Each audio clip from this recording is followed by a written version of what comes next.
What's up, guys? So right now we're going to take a look at something that's really important for us as painters. And there's a word we need to talk about. We need to talk about the word viscosity. That's a big word. Viscosity deals with the thickness of a liquid, which for us as painters is important, because when we change the viscosity of our paint, we change the properties of that paint.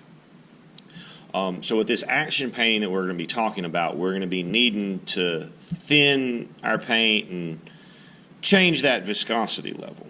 So in paint, when we talk about changing these viscosity levels, we use two words. We use the word thin to describe paint that has had water or some other kind of thinning agent added to it.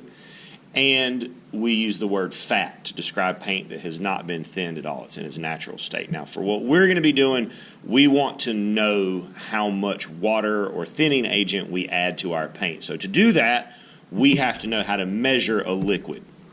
So we use these cups. Now, if you'll notice one side of this cup, the numbers are not easy to read, so you got to look really hard. So we have this side that is in ounces. Okay, so the left side is in ounces, the right side is in milliliters. We want to look at milliliters.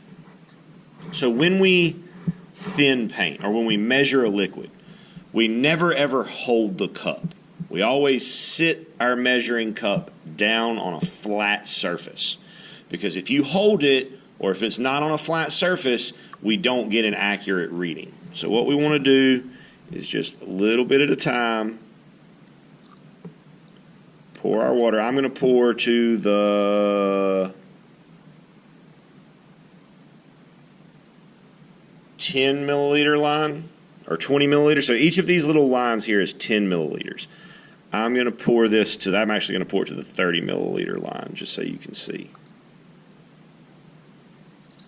And when it touches that line, now with measuring liquids, there's always a bead on the inside of your cup where it looks a little bit higher than it actually is. So for that, to make up for that, we want to pour until the bead is just above our line.